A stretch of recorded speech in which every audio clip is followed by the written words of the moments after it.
Like Bon Jovi, Harry Potter's halfway there.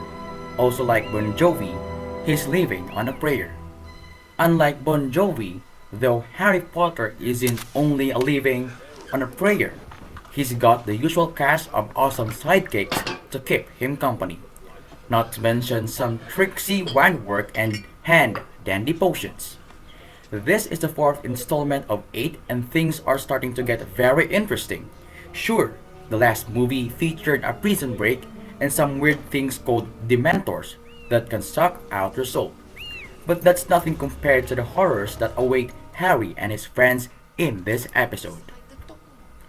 Things start out innocently enough, we suppose. Harry is having nightmares about Voldemort, Wormtail, also known as Peter Pettigrew, aka the guy who helped Voldemort kill his parents. And some random guy he doesn't recognize, but those are just dreams, right? At least that's what he and Dumbledore are hoping. And sure, we have to admit that the Quidditch World Cup takes kind of a nasty turn. Some folks called Death Eaters, the followers of you know who, show up to a march, and then some unknown person sends up the Dark Mark. That is Voldemort's super special signal, so the party breaks up a lot earlier than expected.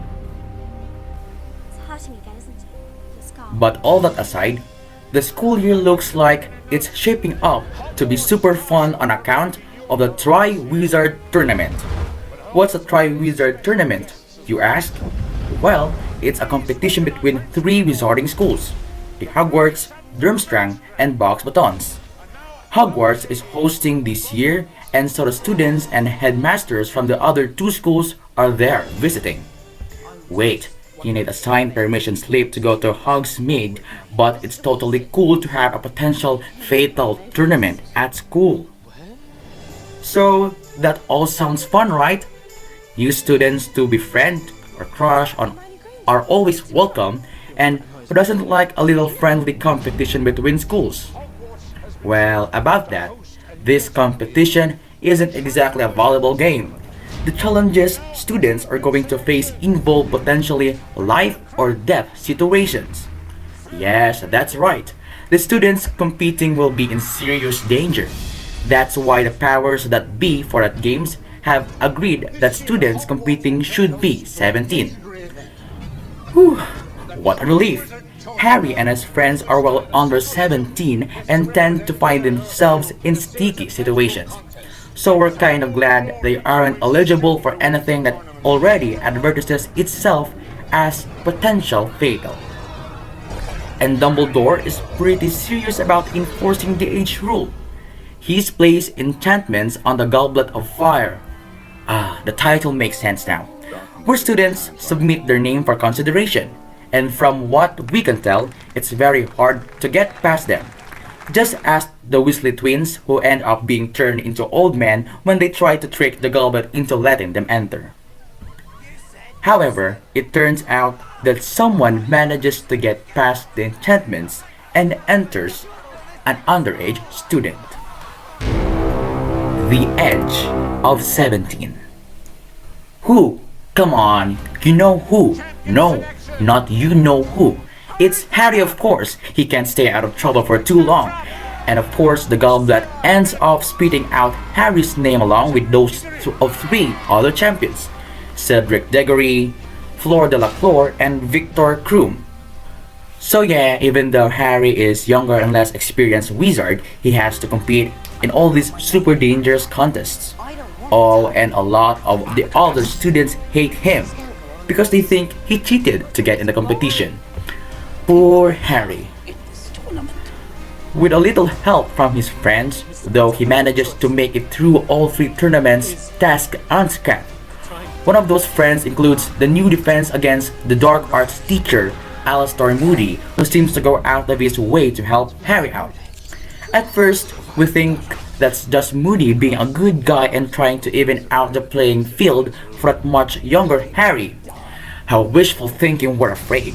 It turns out that Moody is actually a guy named Bertimus Crouch Jr. who was taking Polyjuice potion in order to change appearance.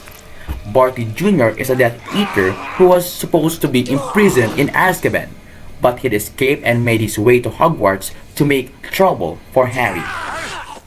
And boy, does he succeed. You see, he's the guy that Harry saw in his dream at the beginning. Yup, you know what that means. He's working for Voldemort.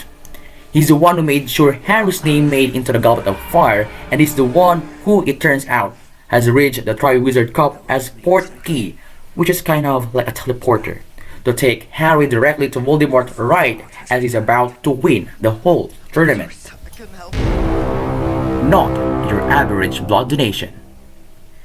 Unfortunately, Harry has no idea about any of this, so he thinks he's being nice when he offers to share his victory with Cedric and lets him grab the cup at the same time. Instead of ending up in the winner's circle together, though they came face to face with Voldemort in Creepy-Stastic Graveyard.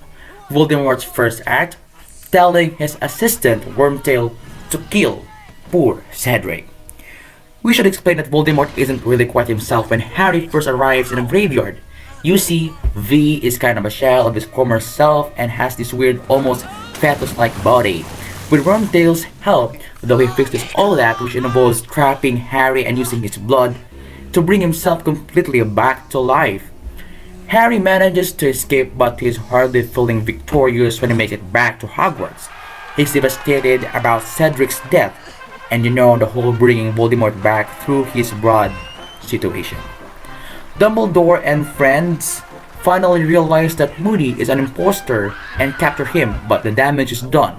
Voldemort is back, everyone is super glad that Harry is safe, of course, but there's definitely a dark cloud hovering over Hogwarts as this installment closes.